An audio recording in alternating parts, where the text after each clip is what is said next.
Assalamualaikum warahmatullahi wabarakatuh. Waalaikumsalam warahmatullahi wabarakatuh. Bismillahirrahmanirrahim. Alhamdulillahi rabbil alamin. Wassalatu wassalamu ala ashrafil mursalin, imamil muttaqin, sayyidil ghurril muhajjalin, wa ala alihi wa ashabihil mujahidin at-tahirin, amma ba'du. Saudara-saudara kaum muslimin rahimakumullah. Satu hari ketika seorang ulama besar bernama Al-Imam Al-Faqih Abu Lais tengah berjalan-jalan di dekat kota Basrah, berkelumpulah sekelompok orang di dekat beliau. Mereka datang mengajukan satu pertanyaan.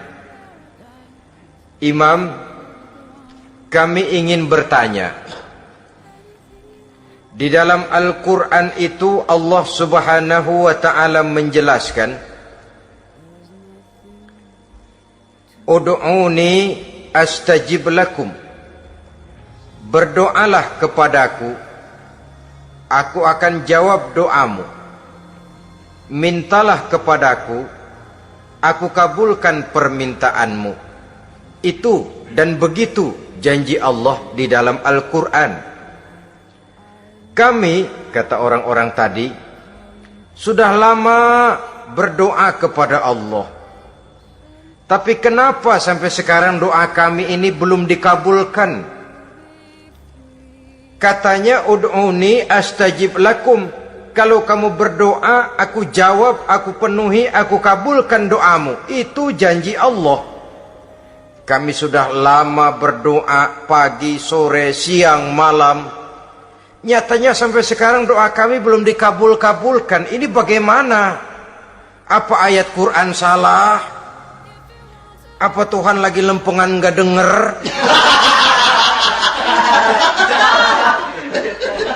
Apa doa kami yang terbalik?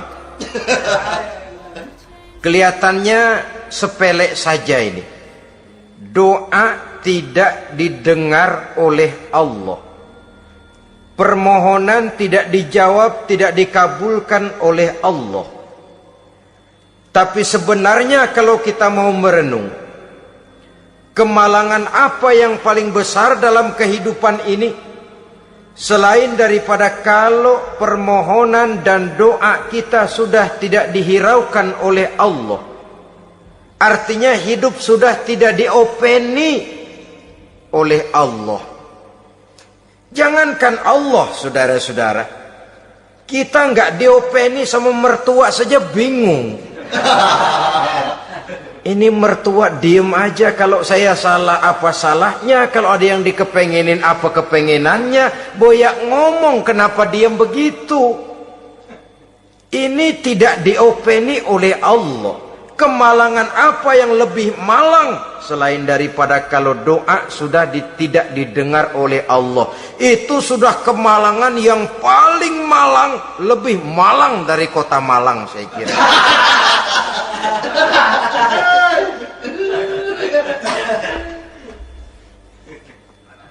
Menghadapi pertanyaan ini, Imam Al-Faqih Abu Lais senyum. Lalu beliau berkata, tuan-tuan, tahu kenapa doa tuan-tuan tidak dijawab, permohonan tidak dikabulkan? Allah sudah tidak memperdulikan tuan-tuan ini. Kami tidak tahu, Imam, maka kami bertanya. Begini, hati tuan-tuan itu mati. Dari hati yang mati, channel tidak nyambung kepada Allah. Dari channel yang putus tidak ada getaran strom, bagaimana akan timbul gejala? Hatimu mati, jadi pantas kalau doa tidak dikabulkan, permohonan tidak dipenuhi, doa tidak terjawab, hatimu mati. Saudara-saudara kaum muslimin, dari hati yang mati ini, getaran tidak akan sampai ke hadratullah azza wa jalla. Nah, ini juga satu penyakit yang kita sangat khawatirkan, yaitu apabila hati kita sudah mati selagi jasad masih hidup. Artinya, jadilah kita bangkai berjalan di hadapan Allah subhanahu wa ta'ala. Sementara kita sangat disibukkan dengan menggali berbagai macam jenis obat penangkal penyakit zahir, dan kita kurang perhatian untuk mencari obat penangkal penyakit batin yang kalau diserang penyakitnya menghancurkan kehidupan abadi di akhirat nanti. Perkembangan ilmu kedokteran nyata benar diikuti dengan perkembangan jenis-jenis penyakit. Makin maju ilmu kedokteran, makin modern penyakit. Ngerti juga rupanya itu penyakit. Dulu kita tidak kenal yang namanya AIDS. Kita tidak tahu yang namanya liver. Kita tidak kenal yang namanya stres. Paling yang banyak cika, masuk angin, dan sebagainya. Tapi baiklah, penyakit-penyakit batin yang menyebabkan hati menjadi mati, dan dari hati yang mati, doa tidak naik, tidak didengarkan oleh Allah subhanahu wa ta'ala. Nah, kata orang-orang tadi, yang menyebabkan hati kami mati ini apa, Imam? Beliau menjawab, pertama, araftumullaha wa lam tu'tuhu haqqahu. Yang menyebabkan hatimu jadi mati, pertama, kamu kenal benar kepada Allah, tapi haknya untuk disembah, kewajibanmu untuk menyembah, tidak pernah kamu laksanakan. Bagaimana Allah tidak akan jauh dari kita kalau kita tidak akan mengadakan pendekatan kepadanya? Dan pendekatan kepada Allah hanya bisa kita tempuh melalui jalur kegiatan ritual ibadah. Allah akan terlalu jauh apabila kita hanya membicarakannya lewat filsafat dan renungan yang mendalam. Tapi Allah akan dekat dan terasa hadir dalam hidup apabila kita dekati ia dengan pelaksanaan ibadah kepadanya. Kamu kenal Allah, tapi hakmu untuk menyembah, kewajibanmu untuk menyembah, haknya untuk disembah, tidak pernah kamu laksanakan. Kalau soal Allah, kita kenal bukan main. Bahkan tidak hanya kita mengajarkan kenal juga kepada anak-anak kita. Kalau ditanya siapa pencipta matahari, bulan, dan bintang? Allah. Siapa pencipta lautan, gunung, hutan belantara, dan sungai-sungai? Allah. Siapa pencipta bumi, matahari, dan sebagainya? Allah. Sembahyang apa enggak? Bagaimana nanti?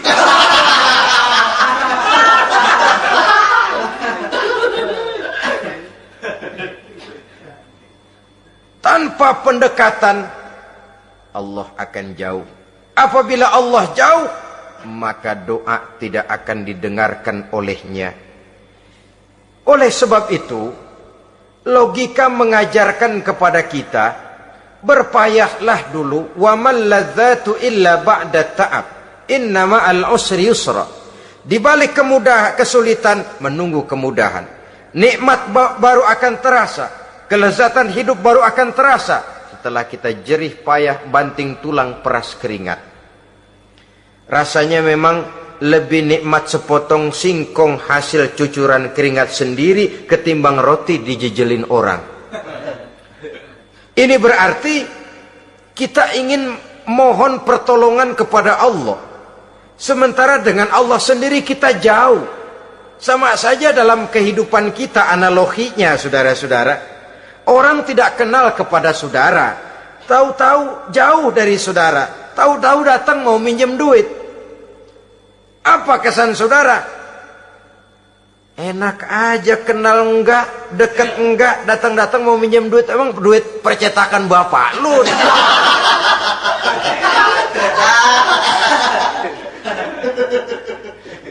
Sedangkan yang kita kenal, sedangkan yang kita bertemu tiap hari, Sedangkan yang sering datang ke tempat kita, kalau satu saat dia pinjam duit, toh kita kadang-kadang masih mikir. Apalagi datang nggak pernah, berkunjung nggak pernah, ngobrol nggak pernah, apalagi kenal juga nggak pernah, datang-datang mau minta, macam apa? Datang nemuin Tuhan setahun 2 kali, Idul Fitri, doang mau Idul Adha. Doa cerewet banget, apa aja diminta. Saudara hadirin, bagaimana doa akan kabul, permohonan akan dijawab? Jikalau kita jauh dari Allah, kita kenal Allah, haknya untuk disembah, kewajibannya untuk menyembah, tidak pernah kita laksanakan. Itu yang menyebabkan hati kita lalu menjadi mati. Padahal mengenal Allah, setelah mengenalnya, mengadakan pendekatan kepadanya melalui ritual ibadah yang dicontohkan oleh Rasulullah Sallallahu Alaihi Wasallam. Ini hal pertama yang menyebabkan hati jadi mati. Kamu terlalu kenal Allah tapi tidak pernah menyembah kepadanya. Sama aja orang kerja kagak, habis bulan mau minta gaji, karena kita jitak kepalanya. Macam apa? Kerja enggak, tahu-tahu datang mau minta gaji. Kerja dulu yang baik, habis bulan baru enggak diminta pun memang sudah ada jatahnya. Ibadah dulu kita kepada Allah. Soal Allah memberikan karunia kepada kita, itu hak Allah. Apabila kita dekat dengannya, ibadah yang kita laksanakan benar, karunia itu akan datang kepada kita. Saudara-saudara, yang kedua yang menyebabkan hati jadi mati, qara'tumul Qur'an walam ta'malu bih. Kamu baca Al-Quran tapi ajarannya tidak pernah kamu amalkan. Kamu baca Quran tapi isinya kamu injak-injak. Sehingga ada peringatan dari Rasul Sallallahu Alaihi Wasallam. Beliau bersabda, "Iza azzamat ummatid dunya wa fi riwayatin dinaron wa dirhaman nuzi'at minha haibatul Islam. Wa iza turikatil amru bil ma'rufi wan nahyu 'anil munkari hurimat 'alaihim barakatul wahyi. Wa iza tasabat ummati saqatat min 'ainillah." 3 peringatan keras tapi yang merupakan gejala penyakit kita umat Islam diperingatkan oleh Nabi kita. Pertama, iza azzamat ummatid dunya. Apabila umatku telah terlalu mengagung-agungkan dunia, apabila umatku telah jatuh menjadi umat yang materialistis, segalanya diukur dari sudut keduniaan saja, nuzi'at minha haibatul Islam, maka akan dicabutlah dari mereka kehebatan agama Islam. Hilang kehebatan Islam apabila kita jatuh menjadi umat pengagung dunia, penyembah materi. Nilai kita, keberadaan kita tidak dihargai orang lain. Orang memandang kita remeh saja. Orang Islam gak ada apa-apanya, bayar aja. Bisa dibeli, bisa diatur, bisa dikerjain, garap saja. Nuzi'at minha haibatul Islam, hilang dari mereka kehebatan Islam ini. Kenapa? Mereka telah mengagungkan dunia dan menjadikannya sebagai tujuan.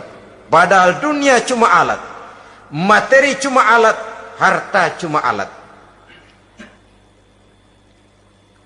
Yang kedua, wa iza turikatil amru bil ma'rufi wan nahyu 'anil munkari hurimat 'alaihim barakatul wahyi. Apabila telah ditinggalkan amar ma'ruf dan nahi munkar, maka hilanglah keberkahan wahyu. Ini yang ada hubungannya dengan masalah kita. Kita baca Quran, kita tidak amalkan isinya. Bagaimana hati tidak jadi mati? Amar ma'ruf dan nahi munkar ditinggalkan orang, hilang keberkahan wahyu. Pada saat itu boleh jadi Quran ada, tapi cuma tinggal tulisan saja. Islam ada, cuma tinggal sekedar nama saja. Diseminarkan, disemposiumkan, dimuktamarkan, tapi tidak dijabarkan dalam kehidupan sehari-hari. Apabila amar ma'ruf dan nahi munkar telah ditinggalkan orang, hilang keberkahan Quran itu. Akibatnya apa? Apabila amar ma'ruf tidak lagi digalakkan orang, nahi munkar tidak dilaksanakan orang, lalu orang menilai sesuatu menurut seleranya sendiri. Mana yang ma'ruf, mana yang munkar, tidak ada lagi patokan utama. Kalau baik kata otaknya, dia kerjakan. Tidak baik menurut otaknya, dia tinggalkan. Agamanya adalah otak, berhalanya adalah akal. Akhirnya umat kehilangan pedoman. Tidak lagi jelas mana batas yang ma'ruf, mana batas yang munkar. Dalam kondisi sedemikian, akhirnya akan terjadi penjungkiran nilai. Paling celaka nantinya, yang ma'ruf malah dianggap munkar, yang munkar malah menjadi ma'ruf. Peringatan ketiga dari Nabi, wa iza tasabat ummati saqatat min ainillah. Apabila umatku sudah saling berbantahan, apabila umatku sudah saling caci memaki, saqatat min ainillah, jatuhlah mereka dalam pandangan Allah Subhanahu wa ta'ala. Hilang wibawa umat yang sudah saling mencaci maki, saling menjatuhkan, saling gasak, gesek, gosok. Justru agama menganjurkan kita ini saling asah, asih, asuh. Kadang yang kita praktekkan, kita ini saling gasak. Yang kedua, saling gesek. Yang ketiga, saling gosok. Gasak, gesek, gosok. Kacau kita ini. Saling gasak, menjegal kawan seiring, menggunting dalam lipatan. Saling gosok, fitnah sana, fitnah sini. Saling gesek, sikut kiri, sikut kanan. Tidak peduli orang lain luka dan sebagainya. Yang penting dia bisa nangkring. Jatuh kita dalam pandangan Allah apabila umat sudah saling mencaci maki.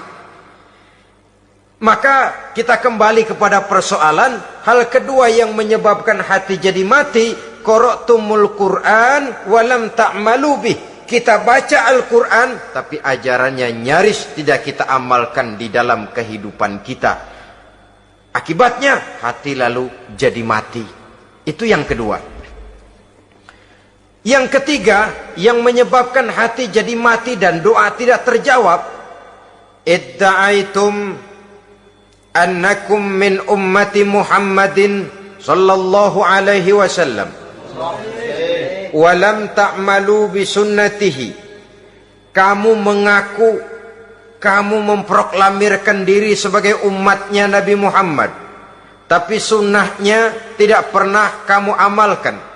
Malahan perkembangan paling akhir, bukan saja tidak mau mengamalkan sunnah, malah mengingkari sunnah. Inna lillahi wa inna ilaihi raji'un. Oh, Nabi Muhammad itu manusia biasa seperti kita. Sebagai manusia dia bisa salah. Dan ternyata hadis banyak yang palsu. Yang otentik cuma Quran. Selebihnya adalah sejarah. Tidak ada itu sunnah. Langsung saja kepada Quran. Oh, hadis itu bukan sumber hukum. Oh, tidak perlu mengamalkan sunnah. Saudara-saudara kaum muslimin, mengaku kita umat Nabi, tapi sunnahnya kita campakkan, tidak kita amalkan. Setelah tidak kita amalkan, kita campakkan. Setelah kita campakkan, kita ingkari pula. Inna lillahi wa inna ilaihi raji'un. Bagaimana hati tidak jadi mati? Kalau siang malam kita memproklamirkan diri sebagai umat Nabi Muhammad, sementara sunnahnya kita campakkan, kita abaikan, dan kita ingkari dia, sunnah itu. Padahal, jikalau sekarang kita mengenal Islam, jikalau kita sekarang ngerti halal haram, tahu hak batil, bisa memilah dan memilih antara yang ma'ruf dengan yang munkar, itu utamanya adalah karena jasa Nabi Muhammad sallallahu alaihi wasallam. Yang dari generasi ke generasi dilanjutkan oleh para sahabat, oleh tabi'in, oleh tabi'it tabi'in, terus oleh para ulama-ulama sampai kepada kita sekarang ini. Walaupun beliau hanya berfungsi sebagai penyampai, tapi kepribadiannya dijadikan model oleh Allah Subhanahu wa taala di dalam kita melaksanakan kehidupan beragama. Bahwa beliau manusia seperti kita, memang dalam arti unsur biologisnya ya manusia, punya darah, punya daging, punya hati, punya perasaan, bisa sedih, bisa gembira, tetapi beliau itu termasuk basyarun la kal basyar, manusia yang tidak seperti manusia pada umumnya, punya spesifik. Dan itu wajar sebagai seorang Rasul pilihan Allah, apalagi merupakan Rasul pilihan dari sekian puluh pilihan. Bahwa jamrud itu batu memang, tapi nilainya kan berbeda dengan batu kolar. Satu truk batu kolar dengan barangkali segenggam batu jamrud, nilainya tentu jauh lebih mahal batu jamrud. Kalau soal batunya, sama batunya, tapi nilainya berbeda karena esensinya berbeda. Kita manusia, Nabi Muhammad juga manusia, sama manusianya memang, tapi kualitasnya, nilainya tentu jauh panggang daripada api. Itu sebabnya Allah menjadikan beliau sebagai model. Laqad kana lakum fi rasulillahi uswatun hasanah. Di dalam diri Rasul itu terdapat contoh teladan yang sangat baik bagi kita. Oleh karenanya, pada pertemuan kali ini, apabila kita konsekuen mengaku umat Nabi Muhammad, marilah konsekuen juga menegakkan sunnahnya. 3. Yang keempat, yang menyebabkan hati jadi mati dan doa tidak terjawab, akaltum ni'mata rabbikum walam tashkurulah. Tiap hari kamu makan nikmat Tuhanmu, tapi kamu tidak pernah mau bersyukur kepadanya, kepada Allah Subhanahu wa ta'ala. Nikmat Tuhan kita doyan banget, tidak pernah sehari dan sesaat pun terlepas diri dan hidup ini dari nikmat-nikmat yang diberikan Allah. Sejak kita bangun tidur sampai tidur kembali, bahkan tidur itu sendiri, di pasar, di sawah, di kantor, dimanapun kita berada, nggak pernah nikmat Allah berhenti. Hidup kita dalam alam diberikan segala fasilitas untuk menunjang kehidupan. Nggak pernah Allah pasang pajak matahari, nggak pernah Allah pasang pajak gas udara. Nikmat-nikmat yang banyak itu tiap hari kita kecap, tiap hari kita nikmati, tapi kita tidak pandai bersyukur. Padahal Allah memberikan peringatan keras dalam hadis qudsinya, man lam yashkur ala na'mai wa lam yasbir ala balai falyakhruj min tahti samai wal yatlub rabban siwaya. Siapa yang tidak mau bersyukur terhadap nikmat yang aku berikan kepadanya, dan tidak mau bersabar terhadap ujian yang aku berikan kepadanya, silahkan keluar saja dari kolong langit ini dan cari Tuhan selain aku. Diusir oleh Allah. Kalau orang tidak mau bersyukur terhadap nikmat yang aku berikan, dan tidak mau bersabar terhadap ujian yang aku timpakan, keluar dari kolong langitku, keluar, cari Tuhan selain aku. Diusir. Lah yang ngusir Allah. Anak sekarang bilang mau ke Menong.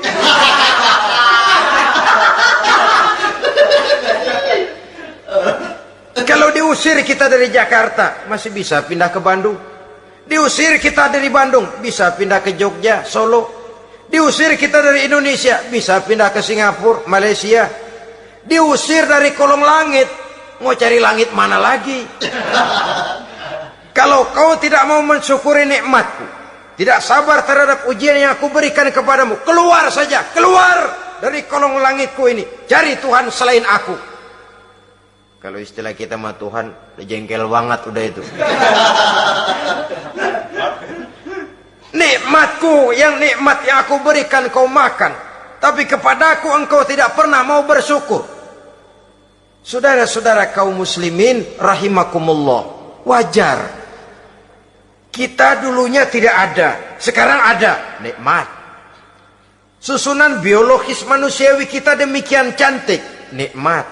Tinggal di bumi, fasilitas yang kita perlukan disediakan, tinggal kemampuan kita mengelolanya, nikmat. Diberikan kita otak yang membedakan kita dengan binatang, nikmat. Diberikan kita agama, diutus para rasul untuk jadi model dalam kehidupan kita, nikmat. Kalau cara kita emang kurang apa sih? Apa yang kurang, hai manusia? Engkau tidak ada, aku adakan. Kalau aku perintahkan kau tinggal di bulan, mungkin kau tidak akan sanggup hidup. Begitu lahir juga kelepek-kelepek habis. Ya nggak ada HO2 toh di bulan, mau ngisap apa? Aku perintahkan tinggal di permukaan bumi. Alamnya indah, fasilitas serba menunjang. Nikmati semuanya, semuanya untuk kamu, semuanya. Satu pintaku, syukuri nikmat yang aku berikan kepadamu. Ya bukan cuma syukur dalam ucapan, syukur dalam perbuatan. Banyak nikmat yang diterima, makin banyak dia sujud, makin banyak dia ruku, makin banyak dia mengadakan pendekatan kepada Allah. Syukur dalam artian berupa tindakan dan perbuatan, mempergunakan nikmat sesuai dengan kehendak yang memberikan nikmat itu sendiri kepada kita. Saudara-saudara kaum muslimin rahimakumullah, ini penyakit yang keempat. Kamu makan nikmat Tuhanmu, tapi kamu tidak pernah pandai bersyukur kepadanya, mensyukuri nikmat yang diberikan tadi. Bagaimana hati tidak jadi mati? Kita sibuk mempersolek jasmani, mencari obat penangkal penyakit zahir. Maka yang ramai di zaman sekarang, saudara lihat, salon, fitness, senam, macam-macam jenis. Tidak ada salahnya dan tidak ada jeleknya. Tapi kalau itu sampai melupakan kita kepada memperindah batin, memperbaiki jiwa, artinya bukankah kita perlahan tapi mempersiapkan diri menjadi bangkai berjalan di hadapan Allah. Dengan operasi plastik, yang pesek jadi mancung, yang sipit jadi belok, kulit keriput jadi kencang, pipi terlalu cekung bisa diatur. Saudara-saudara, tapi kalau hati yang rusak, jiwa yang rusak, kemana lagi kita akan berobat kalau bukan kepada agama? Maka hati itu jadi mati apabila kita selalu memakan nikmat Allah dan tidak pandai mensyukuri nikmat itu.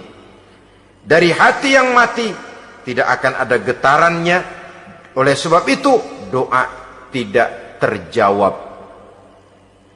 Selanjutnya yang menyebabkan doa tak terjawab dari sebab matinya hati, qultum annal mauta haqqun wa lam tasta'iddu lahu. Kamu berkata, kamu yakin bahwa mati adalah sesuatu yang benar, tapi kamu tidak pernah punya persiapan untuk mati. Padahal menurut logika, orang yang akan bepergian jauh tentu dia harus mempunyai bekal yang cukup. Semakin jauh jarak perjalanan yang akan ditempuhnya, semakin banyak perbekalan yang harus dibawanya. Dahulu, seketika beberapa jamaah dari Yaman akan melaksanakan ibadah haji dengan nekat. Mereka berprinsip, pokoknya kan berangkat haji jadi tamunya Allah, nanti Allah yang akan ngelayanin. Mereka nekat, modal badan doang berangkat.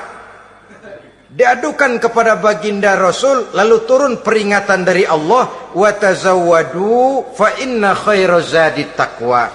Jangan begitu, bawa bekal, sesungguhnya bekal yang paling baik adalah takwa. bahwa berangkat dengan bekal takwa itu bekal yang paling utama, tapi bekal-bekal yang lain pun jangan diabaikan. Kalau kita akan berangkat untuk tujuan yang baik, bekal yang paling utama memang takwa, tapi tidak berarti harus mengabaikan bekal-bekal yang lain. Begitulah, semakin jauh perjalanan yang akan kita tempuh, semakin banyak bekal yang harus kita hadapi.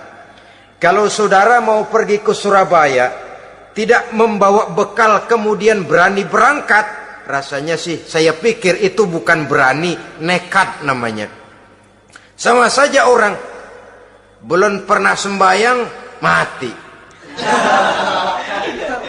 nekat tuh orang, berani amat. Belum berbuat kebaikan barang sedikit pun sudah mati, nekat namanya itu. Sama saja tadi, nggak bawa bekal apa-apa berangkat ke Surabaya. Sampai Surabaya belum tentu, sengsara udah jelas. Belum punya bekal yang baik sudah mati. Sampai ke surga belum tentu. Tapi kebelangsak dan sengsara, rasa-rasanya pasti itu. Oleh karena itu, kalau kita yakin mati sesuatu yang benar, sesuatu yang pasti datang menimpa, maka hendaklah kita mempersiapkan bekal. Kemudian idda'aitumun najata minan nar wa ramaitum fiha anfusakum. Kamu memproklamirkan diri ingin selamat dari neraka, tapi kamu lemparkan dirimu ke dalam neraka. Bagaimanapun bajingannya bajingan, kalau ditanya ente mau masuk neraka enggak? Jawabannya pasti enggak.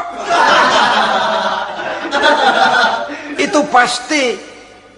Perbuatannya sendiri yang melemparkan dirinya ke dalam neraka, membiarkan dirinya berlarut-larut, bertimbun-timbun dalam dosa dan kesalahan, dan tidak akan ada niatan untuk memperbaiki diri. Hanyut di meja judi, habis ditelan minuman keras, fitnah sana fitnah sini, hasud sana hasud sini. Padahal mulutnya ingin selamat dari neraka, perbuatannya malah melemparkan dirinya ke dalam api neraka. Tidak ada orang yang lebih sayang kepada diri kita selain kita sendiri. Dan menyayangi diri itu tidak cuma dengan memandikannya sehari 3 kali, memakaikannya parfum dengan segala macam merek, memakai sabun yang wangi-wangi, minyak yang harum-harum.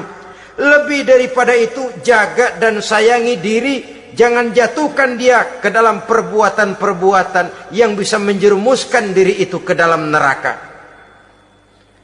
Kemudian disambung oleh Imam Al-Faqih Abu Lais yang menyebabkan doa tidak terjawab karena hati mati. Idda'aitum dukhulal jannah walam ta'malu laha.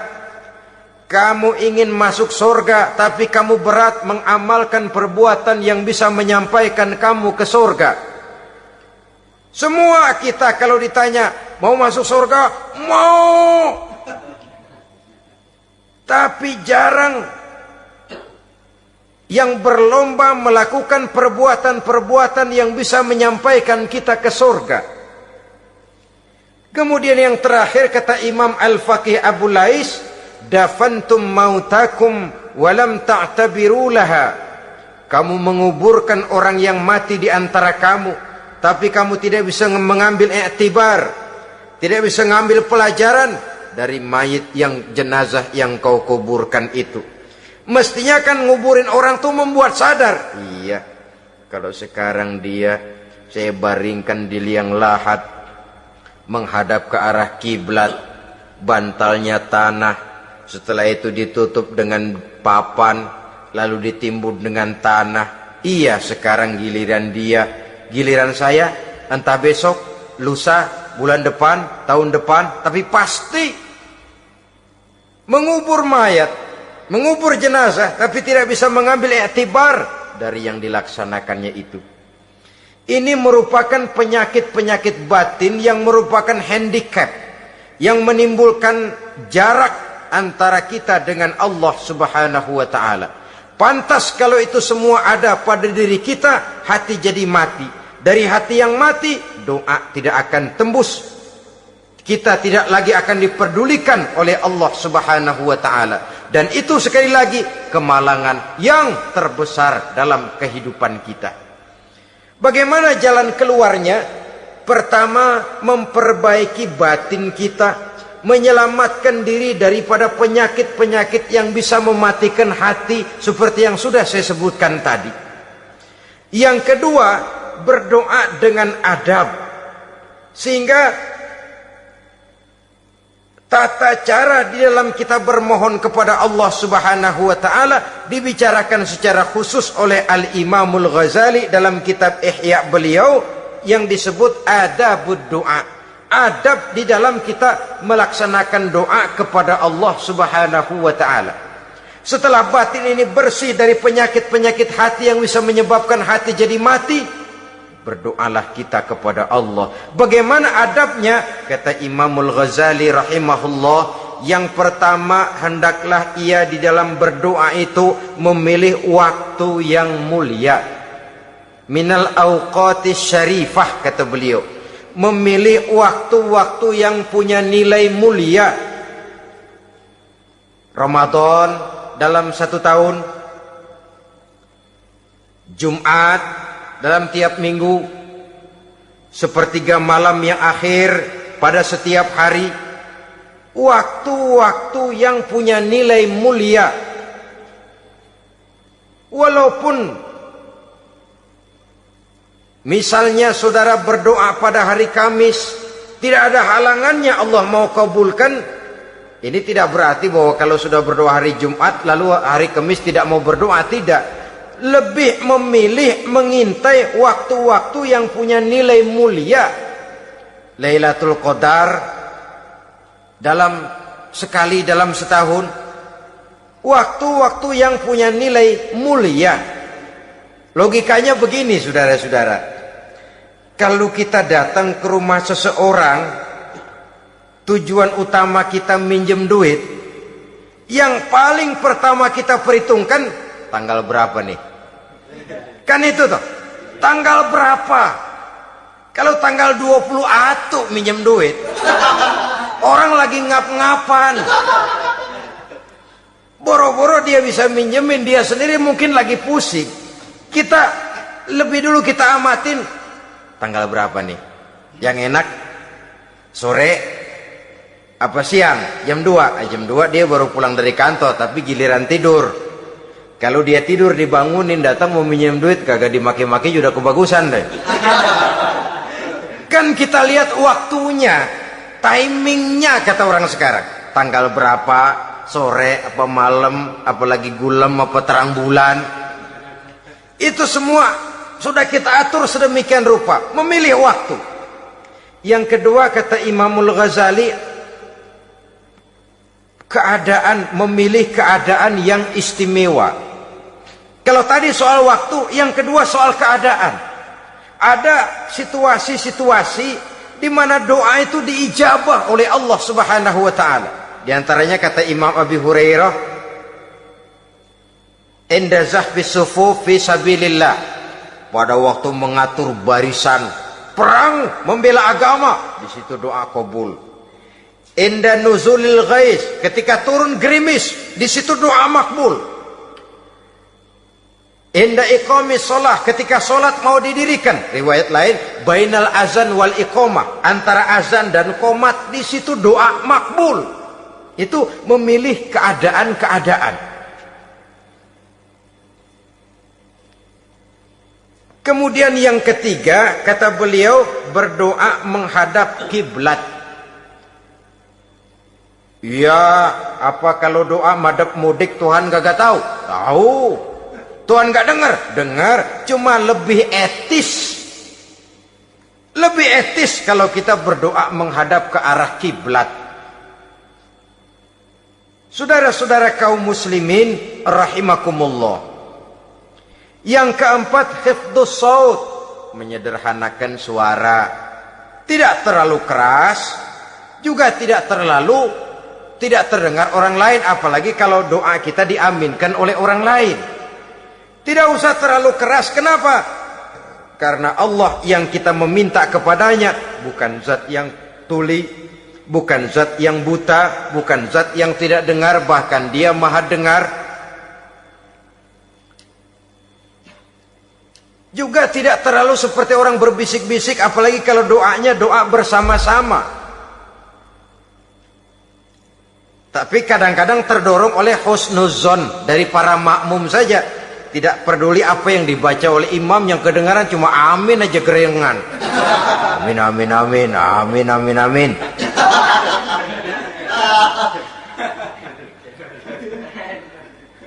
Juga tidak terlalu keras, seperti orang berdoa, seperti orang pidato.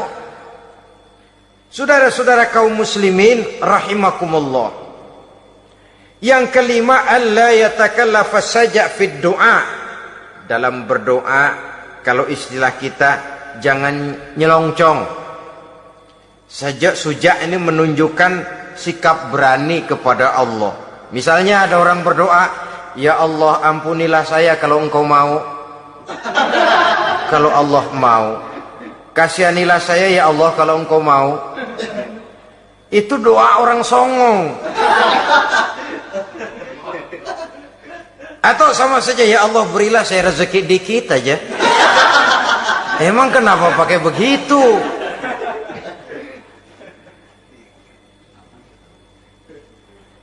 Allah yatakallafa saja fid du'a. Yang keenam kata Imamul Ghazali, at-tadarru' wal khusyu'. Dengan tadarru' dan khusyu', dengan sikap tawadu, benar-benar ya seperti kita lah kalau datang memang menghajatkan pertolongan dari seseorang, segala action kita atur supaya hajat kita itu kabul, kan begitu. Kadang-kadang istilah orang kalau perlu ngesor mah ngesor dah, yang penting permintaan dikabulkan, gitu saja. Kita lihat sekarang ini, ramai orang bicara soal film-film Parno. Kelihatannya pendatang-pendatang baru, pokoknya asal bisa main dah, bugil ya bugil dah. Yang penting nyohor, bisa tampil. Walaupun dalihnya semua sama, mula-mula cuma iseng. Adegan panas bagaimana? Kalau tuntutan skenario apa boleh buat? Apa boleh buat? Emang nggak bisa milih.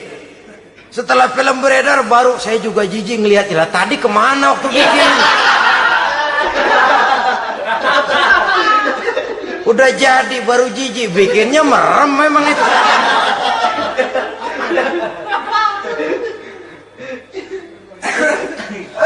Tapi ada satu analogi, asal bisa main, asal bisa tampil di layar, apa saja jadi taruhan sudah. Bugil ya bugil dah, nggak soal dah, pokoknya bisa main, tampil, nyohor, masuk koran. Udah seperti kata-kata orang Arab, bul ala zamzam fatu'raf. Kalau pengen terkenal kencingin sumur Zamzam. Artinya apa? Bikin yang aneh-aneh, yang orang nggak kerjain, ntar ngetop. Yang ngetop lempengan jeleknya. Sumur Zamzam dikencingin, kan nyohor itu. Sedunia orang kenal. Kenapa? Gila. Saudara-saudara kaum muslimin rahimakumullah, sangat kita sayangkan kalau lalu orang berlomba-lomba dengan cuma modal paha mulus, wajah cantik, dimauin apa saja mau, lalu bisa tampil. Akibatnya yang jadi korban adalah anak-anak kita, disuguhi tontonan-tontonan yang meracuni jiwa mereka. Walaupun akibatnya barangkali ya lain, seperti band orkes dengan film memang akibatnya tidak langsung ya. Kalau band orkes akibatnya langsung, dia bisa berantem di tempat lokasi. Film orang nonton tahu dia di tempat itu, bukan di tempat itu dia praktek, pulang jadi pikiran dia, tadi serem ya, ntar kalau udah kesempatan kita praktek. Nah, ntar ngancemnya itu yang gak enak.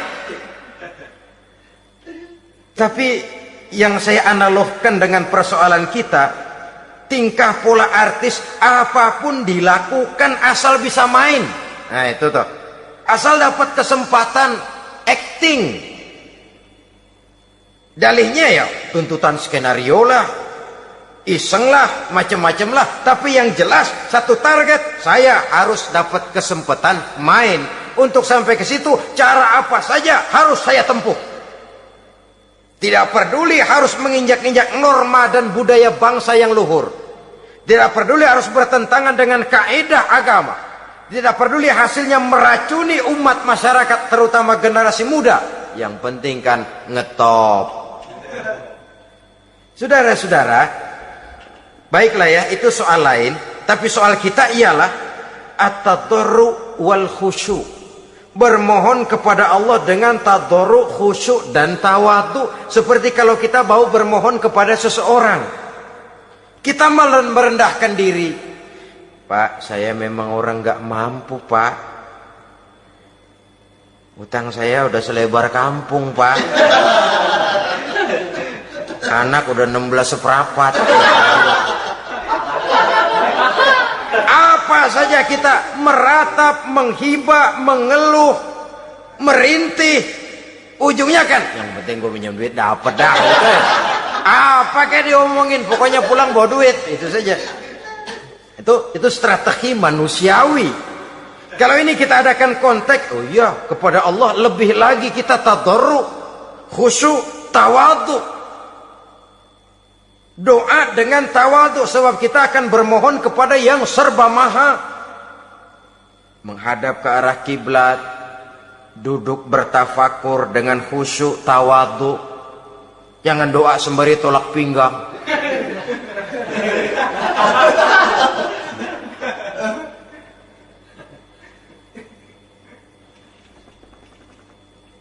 Yang ketujuh, kata Imamul Ghazali, ayyujzimad du'a wa yuqina bil ijabah. Hendaknya dia menjazamkan doanya itu dan yakin bahwa doanya akan dikabulkan oleh Allah. Sebab kata Nabi, innallaha la yaqbalu du'aan min qalbin ghafilin lahin. Allah subhanahu wa ta'ala tidak akan menerima doa dari hati yang lalai dan main-main. Doa ke orang ugah-ugahan.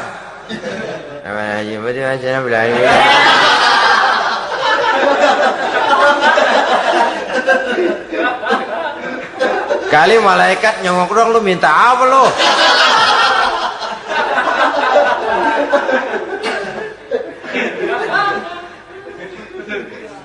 Seperti tadi itu, kita datang mau minjem duit sama orang, ngomongnya ogah-ogahan. Minjem duitnya dikasih syukur, enggak ya udah. Ya enggak dah, enggak dikasih sudah. Kenapa? Mintanya begitu. Enggak serius dan enggak yakin bahwa doanya akan dikabulkan. Kalau kita sudah punya keyakinan, jangan-jangan doa saya enggak diterima Allah. Enggak. Kata Allah, ana inda zanni abdi bi. Aku sih bagaimana menurut sangka hambaku kepadaku saja. Kalau sangkanya baik, aku baik. Kalau sangkanya doanya dikabulkan, aku kabulkan. So itu doa harus dengan pasti dan harus dengan yakin doa itu akan dikabulkan dan meluruskan harapan, membenarkan cita-cita, meluruskan maksud apabila doa itu dikabulkan oleh Allah Subhanahu wa taala. Saudara-saudara, oleh karenanya jangan doa setengah hati. Jangan berdoa sambil main-main. Apalagi menghadap kiblat dengan dua tangan terangkat sebagaimana dicontohkan oleh Rasulullah sallallahu alaihi wasallam. Bahwa berdoa tanpa mengangkat kedua tangan pun Allah tahu, Allah dengar, tapi kelihatannya kurang serius. Seolah-olah terserah dah Tuhan, mau dikasih ya kasih, enggak ya udah. Seolah-olah kita tidak serius dalam berdoa. Kemudian yang berikutnya kata Imamul Ghazali, ayyaftatahad du'a bi zikrillah fala yabda'u bi su'al. Hendaknya dia mulai berdoa itu dengan menyebut nama Allah, berzikir kepada Allah, fala yabda'u bi su'al, jangan langsung memulai dengan permintaan. Ini tata krama etisnya. Sama juga orang kirim surat, salam sejahtera kami haturkan, padahal mah nggak ada itu juga nggak apa-apa. Itu kan maksud mukaddimah saja. Besar harapan kami semoga Bapak dan sekeluarga di sini pun berada dalam keadaan sehat walafiat. Selanjutnya kami telah dengar dari berbagai teman tentang kedermawanan Bapak, tentang bantuan Bapak di berbagai bidang yang menyangkut sosial pendidikan. Sehubungan dengan itu maka kami bermaksud mengajukan permohonan. Baru masuk itu mah 15 kalimat kesonoin, urusan lain. Intinya sehubungan dengan itu kami bermaksud memohon kepada Bapak. Kita mulai. Salam sejahtera kami haturkan, bersama ini pula kami macam-macam lah. Sama juga seperti tadi itu. Kita datang mau minjem duit. Datang karena kita tahu datang habis bulan. Malam terang bulan. Udaranya sejuk. Ngobrol lah kita. Dapat teh. Apa kabar Pak? Baik. Aduh Bapak sih untung dah Pak. Kayak pemurah lagi. Saya tahu Bapak banyak nyumbang di mana-mana. Di Angon aja tuh orang di Angon.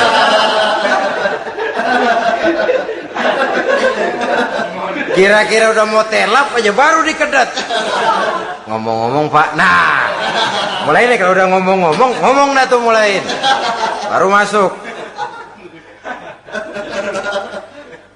Jadi etisnya berdoa itu dimulai dengan zikrullah. Karena itu umumnya dimulai dengan Alhamdulillahi Rabbil Alamin. Kita puji dulu Allah. Alhamdulillahi Rabbil Alamin. Hamdan yuwafi ni'amahu wa yukafi'u mazidah. Kita puji dulu Allah. Seperti orang tadi lah. Kita puji dulu kebaikannya. Walaupun pada akhirnya kita minjem duitnya. Ya, sebenarnya Allah nggak perlu dipuji toh. Dipuji atau tidak Allah tetap termulia. Ini etis manusia. Allah tidak berharap untuk dipuji oleh manusia. Allah tidak untung seluruh alam memujinya. Manusia mau memuji atau tidak itu urusan manusia sendiri. Allah tidak minta untuk dipuji. Allah juga tidak gila kepada pujian. Kalau kita memulai doa dengan pujian, etis kita kepada Allah Subhanahu wa taala di dalam kita bermohon kepadanya. Saudara-saudara kaum muslimin rahimakumullah.